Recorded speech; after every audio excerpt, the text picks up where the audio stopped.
स्वतंत्रता के नारों के तहत आपने केवल इस भूमि पर एक नई तानाशाही स्थापित करने के लिए तानाशाही को उखाड़ फेंका। आपने पुरानी मूर्तियों को गिरा दिया, जिससे नई मूर्तियों के लिए जगह खाली हो गई। लेकिन इसका क्या फायदा, यदि आपने जली हुई जमीन पर कुछ भी ऐसा नहीं बनाया जो सम्मान और पूजा के योग्य हो। एक शेर की निर्दयता के साथ, जो एक शिकार किए गए हिरन को रौंदता है, आपने उन सभी चीजों को निर्दयता से नष्ट कर दिया जिनकी आप पहले इतनी विनम्रता से पूजा करते थे।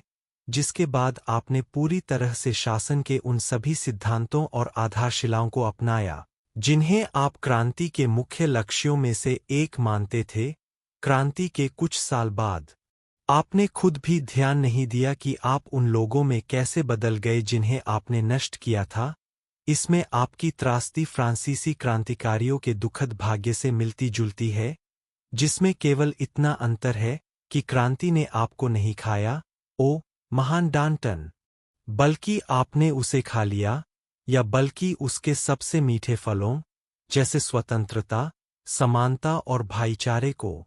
सत्ता में आकर आपने इसकी असाधारण रूप से आकर्षक देह का स्वाद चखकर, हालांकि आपके जैसे सभी लोगों की तरह जो पहले थे और निस्संदेह जो बाद में होंगे, आपने भोलापन से यह विश्वास कर लिया कि यह समय, सत्ता में आपके रहने का समय, हमेशा के लिए रहेगा।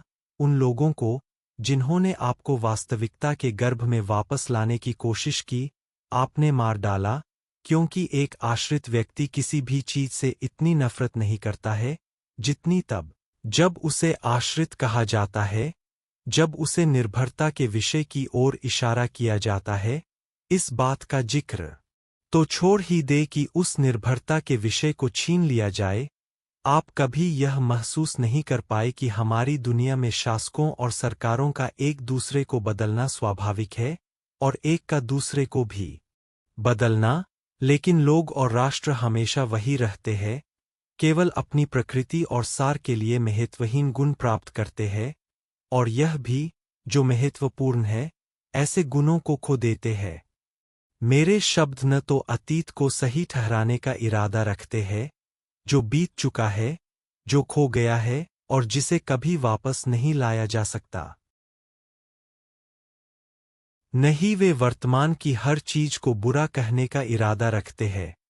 वे अतीत और वर्तमान दोनों के दोषों को स्वीकार करते हुए उन बहुत ही गहराइयों में मानवता को बनाए रखने का आह्वान करते हैं, जहां उसे अस्तित्व में रहना है। उसे उनसे वाष्पित न होने दे और उसी क्षण उसे बर्फ की ठंडक में न बदलें।